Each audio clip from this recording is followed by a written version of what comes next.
Salut à tous, j'espère que vous allez bien, que vous avez passé un bon été. Ah, les vacances, y a rien de mieux. Mais il a fait chaud, mais tellement chaud. Il faisait trop chaud pour faire des vidéos. Donc, du coup, j'ai travaillé sur Tataro Island, j'ai avancé l'écriture, on a de belles illustrations, et j'ai hâte de vous faire découvrir donc, ce livre dont vous êtes le héros qui est inspiré des parodies. Alors, ça m'a fait penser, du coup, au sujet de cette vidéo aujourd'hui, parce que des produits dérivés sur les émissions télé, il y en a plein. Et du coup, je me suis dit, on va aller regarder un petit peu ce qui se fait, parce qu'il y a tellement de produits, il y a tellement de choses, ça peut être sympa de regarder un petit peu ce qu'ils nous proposent. Et au fait, cette vidéo est sponsorisée. Quand on fait beaucoup de montage vidéo, ou bien de l'écriture, je me suis rendu compte que vraiment, ce qui était très important, c'était d'avoir du bon matériel, donc un gros écran, hein, voilà, comme ça, j'ai le bon fauteuil. Ce qui me manquait, c'était le bon bureau. Et c'est vrai qu'un bureau, c'est super important. Surtout que j'ai vu qu'il y avait des bureaux maintenant qui pouvaient se soulever, qui pouvaient descendre. Et j'ai notre sponsor qui s'appelle FlexiSpot, bien sûr.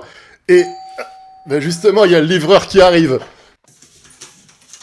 Bonjour monsieur, j'ai des colis à livrer là, c'est pour monsieur Space Babies, un truc comme ça. Je sais pas, j'ai pris allemand LV1, mais c'est bien vous ça? Oui, c'est moi. Mais dites-moi, on se connaîtrait pas? Non, je crois pas, non. Bah ok, merci Anto. Allez. Ah, ouais. Ça pèse 3 tonnes 12, mais heureusement, je suis le roi du bricolage. Allez, et maintenant, c'est parti pour le montage.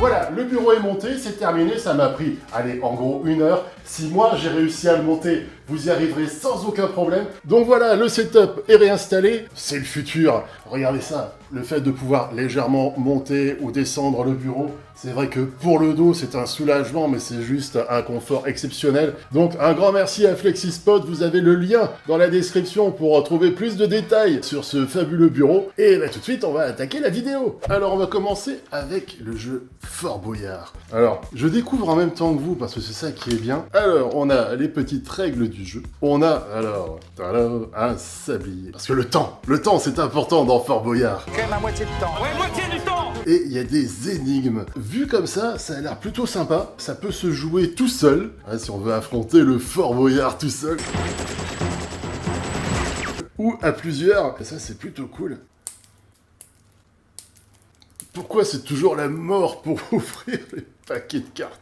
Alors, on a plusieurs types de cartes. On a les cartes clés. Alors, les cartes clés, ce sont des énigmes du Père Fouras. Alors, on va en faire une parce que forcément, les énigmes du Père Fouras, c'est fabuleux. Ivre, il est poème. Mouche, il ne vole pas. Monté, il est tromperie. Qui est-il? C'est le bateau mouche, voilà, le bateau ivre, enfin bref. Et après, alors on a des cartes épreuves pour avoir des indices. Très important d'avoir les indices pour avoir le mot-clé. On a une épreuve, alors pile ou face.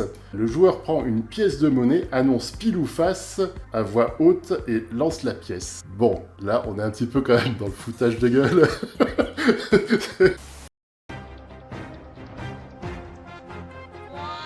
Force et équilibre. Alors, c'est une nouvelle carte, Alice. Le joueur et son adversaire mettent chacun un stylo identique sur le bout de leurs doigts. Célia, est-ce que tu veux jouer à Fort Boyard avec moi? Épreuve d'équilibre. Affronte le Père Fouras au Shifumi. Pierre, feuille, ciseaux. Oh, j'ai perdu. Bon, allez, on va dire que ça va être sympathique pour passer peut-être une partie, mais je pense que après ça va vite nous saouler et on va vite tourner en rond. Tu peux faire des beaux châteaux de cartes comme ça. Oh mais qu'est-ce que tu fais? Je joue à Fort Boyard. Bref, tu peux jouer sans avoir tout ce paquet de jeux.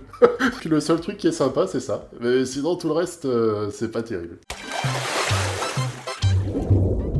Autre objet, le livre de recettes Koh-Lanta. Vous allez me dire, à Koh-Lanta, on mange pas grand-chose. Alors non, c'est le livre des recettes officielles des endroits dans lesquels sont tournés Koh-Lanta. J'ai pris vraiment ça au pif, hein, clairement, et c'est plutôt une bonne surprise, clairement, parce que, alors déjà, j'aime bien manger, et c'est plutôt bien illustré, c'est plutôt simple de réalisation, et je me suis dit, quand on fait des jeux, du gaming, on teste les jeux, et ben je me suis dit, on a des recettes, alors on va tester les recettes. Amis de la cuisine et du bon goût, nous allons vous préparer un plat de Koh-Lanta.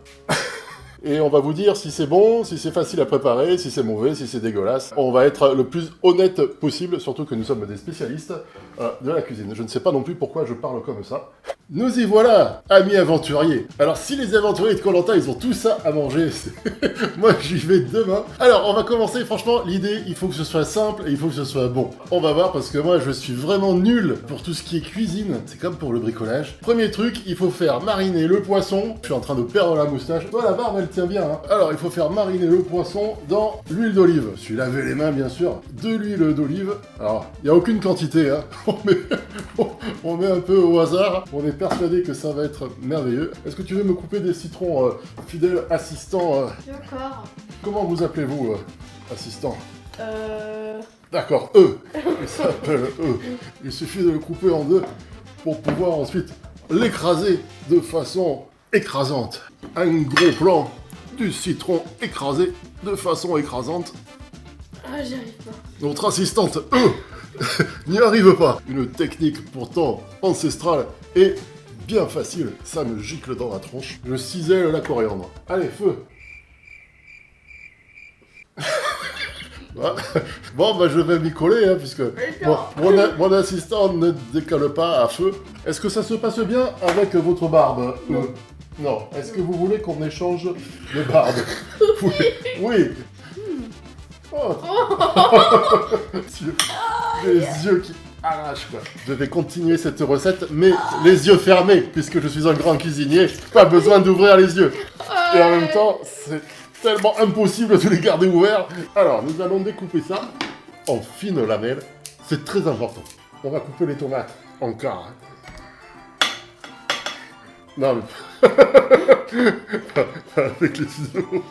Et enfin, où c'est que vous avez été formé? Pas avec le chef Etchebest, je parle. Ouais. Dans une cocotte, je fais chauffer un peu d'huile d'olive et je fais blondir les oignons et l'ail. Merde, tout est là.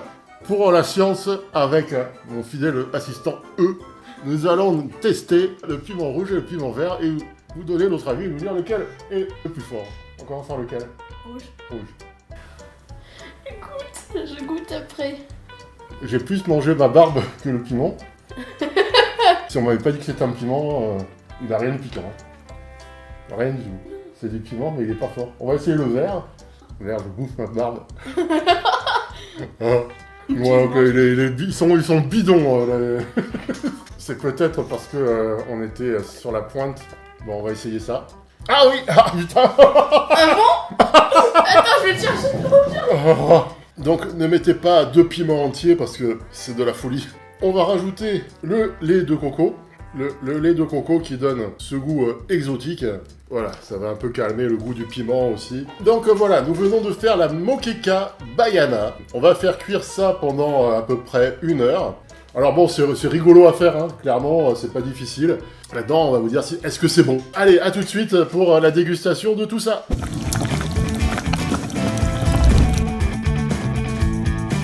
Pour l'instant, ça a l'air plutôt sympa. Là où j'ai peur, c'est au niveau des piments. J'espère vraiment qu'on en a enlevé suffisamment et que ça va pas prendre tout le goût. Mais sinon, ça a l'air plutôt bien. On y va? Ouais, clairement, c'est bon. Oh, la sauce, on sent bien le goût de la banane en fait. La banane et la noix de coco. C'est chaud, mais c'est bon. Ouais, voilà ce qu'on pourra dire sur cette recette. C'est chaud, mais c'est bon. Et puis alors, le petit truc qui m'a fait rire, hein, c'est quand même que, alors voilà, le livre, il est très bien foutu, hein. Par contre, c'est une recette du Brésil, et je crois que Koh-Lanta n'a jamais foutu les pieds au Brésil. Hormis ce petit détail, pas très important. Perso, c'est recommandé, on a passé un bon petit moment à cuisiner ça, c'était plutôt sympa. C'était facile, le résultat, c'est plutôt bon. Par contre, on en a fait 3 tonnes et demie, c'est un peu trop, mais on va inviter des amis du coup. Voilà, on se retrouve pour l'objet suivant. Nouveau jeu de société dérivé des programmes télé. Je ferais bien une partie de quelque chose. Il arrive, il est là. Ah, Koh-Lanta, un jeu de survie. Mais qu'est-ce que c'est que ça? Alors, un jeu de cartes, encore des cartes. Décidément, avec un objet ici qui m'intrigue beaucoup. Jungle Speed. Un jeu saisissant. Alors, jungle, d'accord, speed rapide, donc c'est la jungle rapide. On va ouvrir parce que, franchement, je me demande à quoi ça sert. Pour l'instant, ça ressemble plus à un truc pour faire des cocktails.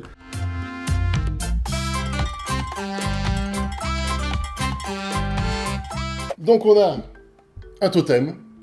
Ouais, c'est Koh-Lanta, c'est la survie. Et on a 2 réserves de cartes. Donc une réserve chacune, et il faut qu'on retourne les cartes en même temps. Si on tombe sur la même, il faut attraper le totem en premier. Bravo. Bravo. Je vais avoir ma vengeance. Ça va? Niveau éclate, t'en es où là? C'est sur une échelle de 1 à 10. C'est 0. Ah! Et là, tu prends toutes mes cartes. Oh non. La joie de jouer à Koh-Lanta. Il m'en restait plus que 3. Eh oui, mais c'est ça la survie. C'est Tu pas crois que t'as juste. gagné et t'as perdu. Oui ou non? Non, je crois pas. En plus, on est super bigleux. Félicitations. La grande gagnante de Koh-Lanta. Qu'est-ce que ça te fait de repartir avec 100 000 euros Rien. Donc voilà, ce jeu Koh-Lanta, on est très loin de la survie, on est très loin de Koh-Lanta. Tout ça, c'est juste un prétexte pour un jeu de cartes. Bon, ça plaira à ceux qui ont moins de 10 ans, je pense, mais au-dessus, vous allez vite vous faire chier. Donc on passe à l'objet suivant. Nouveau jeu dérivé d'un programme télé, Pékin Express. Alors Pékin Express, déjà petit aparté, puisque je peux déjà vous annoncer qu'il va y avoir de nouvelles parodies pour la prochaine saison qui est en cours de tournage. Ça fait super plaisir puisque ça va être la 6e saison en collaboration avec eux. C'est fou, ça va faire plus de 50 vidéos, 50 parodies qui sont diffusées sur M6 à la télé. C'est super gratifiant et c'est super cool vraiment de partager tout ça avec eux. Du coup, on va voir ça. Alors honnêtement, voilà, je vais pas prendre de parti pris parce que je suis en collaboration avec eux. Si c'est mauvais, je dirais que c'est mauvais. Si c'est bien, je dirais que c'est bien. Donc bon, déjà voilà, c'est une grosse boîte, hein, gros jeu de société, ça se joue à plusieurs. Il faut partir à la découverte du monde pour arriver le premier à destination en ayant collecté le plus d'amulettes possible. Alors on va voir ça. Ok, on va donc déballer. Alors ce qu'on a devant nous, on a des petites cartes comme ça avec des sacs à dos.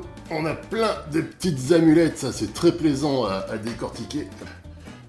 On a une carte du monde et la Terre est plate. Donc on a d'un côté l'Asie, de l'autre côté l'Europe. On a les règles du jeu. Bon, ça va, c'est assez simple, il n'y a qu'une page, donc déjà ça c'est plutôt rassurant. On a des cartes à jouer comme ça et on a des jetons. Alors là c'est peut-être la petite déception, c'est des jetons vraiment super basiques. Mais bon, on va voir ça. On a installé le jeu. Comme on joue à deux, on doit jouer sur la partie Asie. On a cette carte, chaque joueur en a la même, donc avec un sac à dos où on met nos cartes voyage. Et ici, c'est le coin où on va ranger nos amulettes, puisque le but du jeu est de devenir le plus riche. C'est un jeu capitaliste. On a 5 cartes voyage chacun, donc on fait une distribution 3. On les met dans notre sac à dos. Alors on a plusieurs trajets. On a les trajets en bleu, c'est les trajets qu'on peut faire en bateau. Les trajets jaunes, ce sont les trajets qu'on peut faire en bus. Et les trajets rouges sont les trajets qu'on peut faire en voiture. Donc ces cartes vont nous montrer un petit peu le trajet qu'on va pouvoir faire avant de disputer une épreuve. Je commence, j'ai le droit de prendre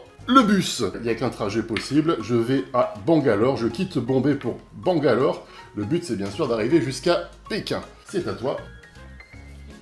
C'est le bus aussi, donc pour l'instant, on se suit. Et on va disputer une épreuve. Alors, première question épreuve, c'est un quiz express. Quelle ville a pour surnom la Rome française? Est-ce Nîmes, Paris ou Toulouse? Ça s'appelle Je dirais Toulouse. Eh bien, c'était Nîmes. Oh non. Donc, peut-être question un petit peu dure pour les plus jeunes. Vous et l'adversaire, fermez les yeux. Puis, essayez de poser le jeton sur la ville d'arrivée. Plus proche, emporte le défi. 2, 3... C'est moi? C'est toi, C'est moi. c'est toi qui es le plus proche et qui l'emporte. Tendez votre bras. Vous avez 2 essais pour le surprendre. Ok, 1, 2, Ouais, c'est gagné. Donc on a bien compris la mécanique du jeu. On tire des cartes voyage, on avance en fonction du mode de transport qu'on a choisi. On doit arriver les premiers à destination, gagner le plus d'amulettes possible. Là où je coince un petit peu plus, c'est par rapport aux cartes épreuves, qui à mon avis sont un petit peu légères. Les épreuves d'agilité, on doit empiler 2 cartes pour faire une petite tour. Ah, tu joues encore à Fort Boyard? Ah, non, ça c'est Pékin Express. Ça n'a rien à voir. Après, les questions sont plutôt sympas. Beaucoup sont très orientés sur Pékin Express, donc il vaut mieux connaître l'émission. Du style, en quelle année a été diffusée la première saison de Pékin Express? Quel est le nom du présentateur de l'émission? Denis Brognard, Stéphane Rothenberg, Nagui? Nagui, non, c'est peut-être pas possible. Salut, c'est Nagui. Bonsoir, salut, c'est Nagui. Bienvenue dans Pékin Express. Attention au drapeau noir et bloquez les paroles. Bonsoir, c'est Nagui. Enfin bon, bref, voilà. Ça reste malgré tout plutôt une bonne surprise. Allez, ouais, les jetons, il fallait faire un petit effort, des petits sacs à dos, ça aurait été plus sympa. Au niveau des épreuves, je pense que c'est là-dessus que le bas blesse un petit peu. On arrête la vidéo maintenant, donc merci d'avoir regardé jusqu'au bout. Je suis très content d'avoir fait cette vidéo avec toi, c'est la première. Bon, j'avais fait la toute première vidéo de la chaîne avec toi, puisque tu es la Space Baby. Bah, c'était cool parce que c'est vrai que souvent je fais beaucoup de parodies. Tu vas pas checker avec moi? Je fais beaucoup de parodies où je fais beaucoup de montage et on se voit pas beaucoup. Et là, en ce moment, j'ai pas du tout de montage à faire et je voulais un petit peu te faire participer à la chaîne. Merci à tous d'avoir regardé la vidéo jusqu'au bout. Merci encore à FlexiSpot d'avoir sponsorisé tout ça. À très bientôt pour d'autres vidéos, d'autres parodies. Salut!